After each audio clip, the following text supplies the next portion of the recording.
So the Cybertruck has a whole lot of things on it that are brand new, and we're going to go over as many of the little details as we can that differentiate it from so many other things before it, especially trucks.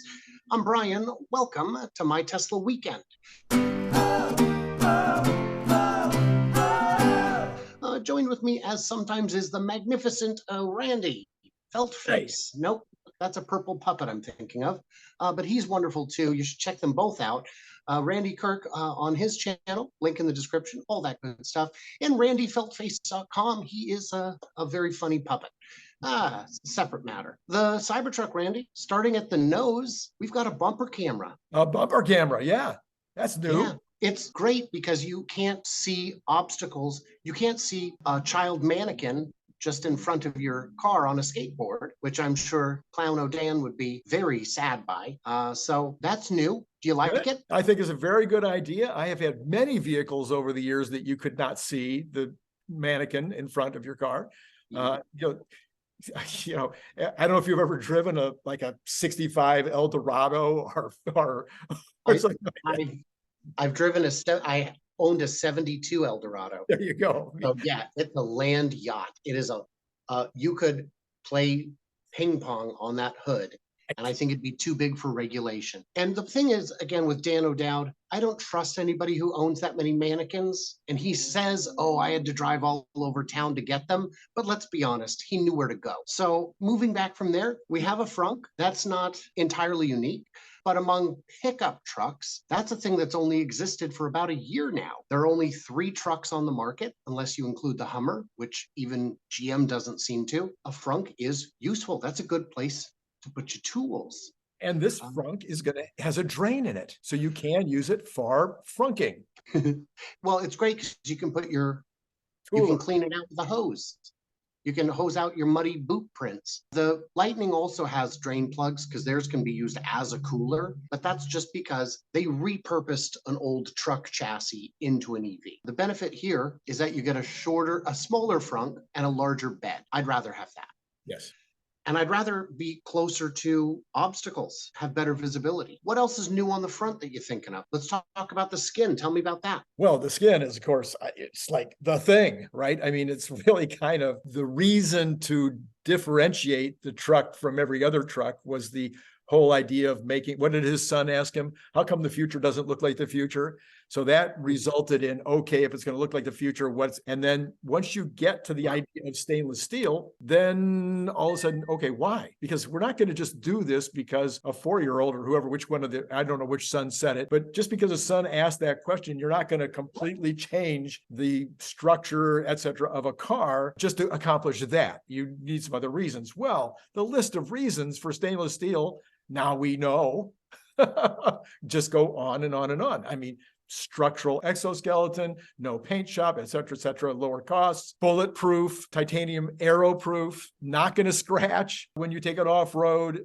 or when you're in a construction site, never have to wash it. That's my number one thing. I would buy the car just so I have a car that I never, ever have to wash. The Tesla Mountain Man wanted to reproduce the Joe Rogan 80-pound bow test on a regular pickup truck. It was like a 99 Ram, I think. And he said, I didn't use an 80-pound bow because I can't draw an 80-pound bow. I used a 60-pound bow, but I used the same arrow and the same head. And it went into the passenger door, hit all the way through the car into the metal of the other door. And that's on a weaker bow. And Elon, I think, had a misstep. When he was at the presentation, he said, well, why make it out of stainless? Why make it bulletproof? Why not? And that's not the real answer. Because the answer to why not is it's heavy. Yeah. But the reason to why is it does add a lot of structural element, and it does, well, how are you going to fix door dings? What are you talking about? Not going to be any. What are you talking? What you're going to get is people dinging their doors with a Cybertruck. Yeah. People are going to have their keys Cybertrucked. Oh, now I can't open my door. How dare you stainless my key? And that's, how many scratches can glass do to a diamond?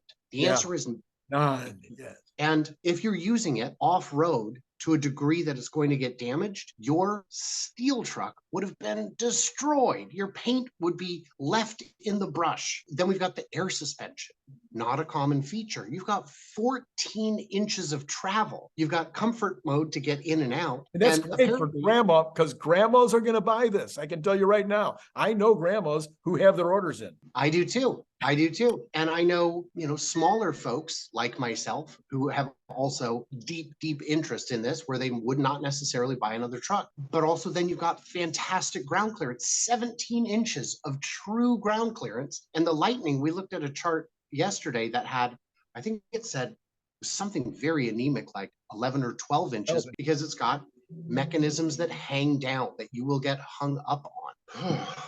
Then we get to the interior. We got some features in there, don't we? I keep talking about the glove box. You don't seem to care about the glove box. I just have never, how do you even use a glove box? Because when you're in the driver's seat, you can't do anything with the glove box. But if you can pull it out, now all of a sudden it becomes a useful thing. Yeah, is more useful than a bucket that's shifting. Right. Because I'll tell you, any traditional glove box, I just call it the junk drawer because I don't know what's in it.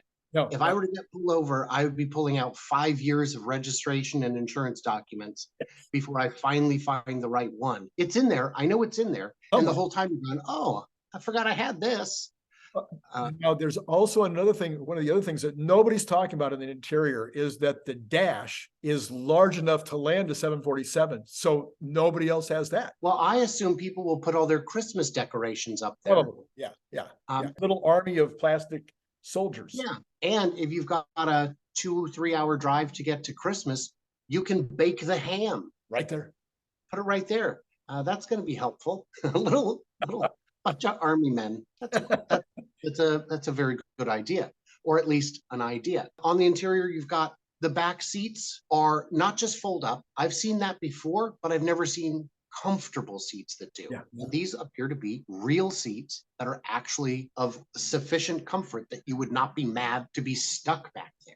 In fact, one of the reports, one of the videos that's out right now, one of the 3, that came out on Friday, he says the back seat legroom is amazing, and you can get your feet underneath the seat in front of you. So if you want additional legroom, it's tall enough that you can get your feet under there, even if you're wearing, a pretty good sized shoe. So the good, nice, in a truck, you don't always have comfortable second row. Yeah, seldom. So while these aren't necessarily huge differences, they are different. The panoramic glass, you have never had this much sky in a pickup truck. Well, but that's not the only thing about the glass. I don't know if you know this, Brian. We only had our Model Y for about 6 weeks when we decided to drive it out to the desert. Out in the desert, and we got caught in a sandstorm. Oh. And we got a broken passenger window and apparently a little tiny nick in the front window, the window. And that one eventually turned into a crack. We had to replace 2 windows within the first 6 or 8 weeks that we owned the car. That won't happen on this truck. This one is not going to break in that circumstance, and it's not going to break in hail. They've shot 80 mile an hour, 2-inch hail balls at it. It doesn't phase it. They've also thrown baseball colored tennis balls at it, and that held up great. Bearded Tesla guy went ahead and said, you're not going to believe this feature Teslas have. And then you see him throw a beach ball at the window. He's like, wow.